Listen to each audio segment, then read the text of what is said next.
Nobody can make your life better, but in order to reach the summit, you must constantly climb the ladder. Flying up is not the way to reach the summit. I don't think humans are able to fly. The modest next dream is what has always worked. That is the following action. It was very idealized when I was younger to simply keep going. It's like you have to work non-stop for 24 hours a day, watch 4 films at once, work 5 shifts, not eat and sleep. And the more of those things you do, the more successful you will be. Because as I've seen and lived more life, I've realized having a work-life balance is really important. Give yourself a break. It's okay. You just have to do the best you can to survive. Keep your head above water and slowly you'll be walking on it. So this romanticization of work has to be tough and work has to be rough. It's not work that can be your companion. It can be creative work that can be something that gives you joy. And now I've reached a point where that work-life balance is most important for me. I will work on the 6 verticals that I'm working on. When I turn off, I'm with my family at home watching films and doing whatever I want to do. This gives me the focus I need to be able to accomplish even more the next day when I return to work. My book's acting, whatever. In 2020, I will have worked in the United States since 2010. I began my career in music and then changed my focus to acting in America after 10 years in the business. To put things in perspective, I began acting in 2010 and landed my first lead role in 2020. How much time did I need?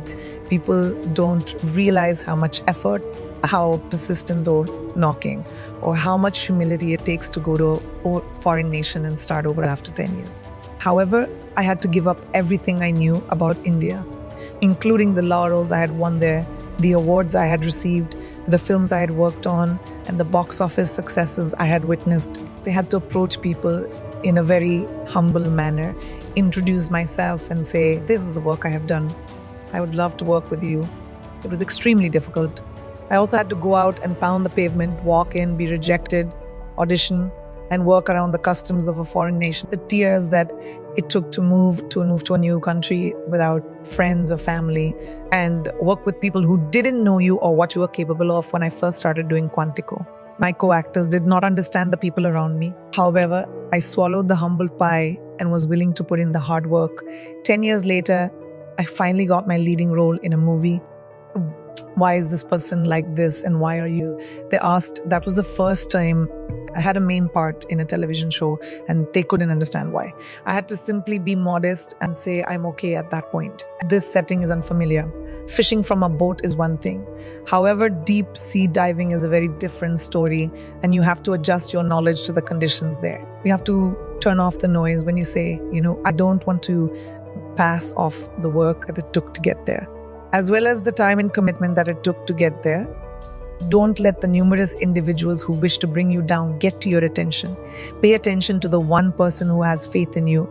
It's difficult to focus when you're burdened with baggage, but try your best to notice the glimmer of light and inspiration that you may see. You need to make a significant effort to go forward because the people shackling you are weighing you down, and that's just you.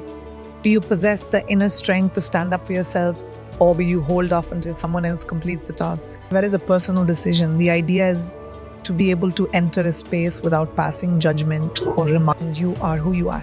How are you spending your time? You are unique. Don't you realize that? It's not cool that you speak a foreign language. People speak other languages because they have access to information that you do not and are more knowledgeable than you are. The goal is to approach working together with an open mind. Since I see myself as a lifelong student, the goal is to be open to what I may learn from other people's experiences. I love people who are different from me and the variety of things they do, not as fast as I formerly ran. I'm thinking about what I do. I think it's helped me a little because in terms of my life, I'm in a very comfortable and satisfied place, and the decisions I make are mine and aren't affected by other people or the acceptance that I probably sought when I was younger. Why am I fortunate enough to share my life with another lady who shares my desires someplace else? Same goals. Wants, as you are aware, lack all of them. That is something I think about a lot, since it seems like there must be something I did correct. Every morning I feel grateful and filled with a desire to give back, whether it be to the person standing next to me or to a decision I may make in my lifetime. This, in my opinion, is really important when it comes to being thankful. I truly am grateful for what I have. And I think that maybe I did something right by being granted the chance to be born into a family where I was given the freedom to make my own decisions. I'm in charge of my own life.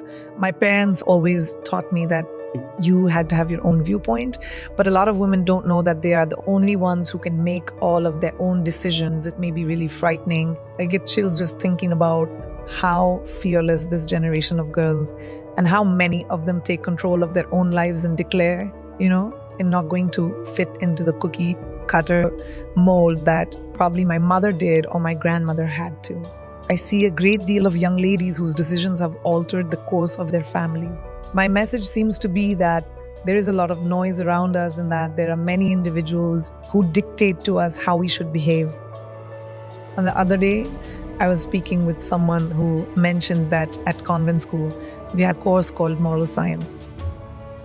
This subject taught me the proper way to sit with our legs crossed, the length of our skirts, and how women should be seen, not heard. Women have been told innumerable times that they must possess specific qualities in order to be nice girls. Lovely girls make no history.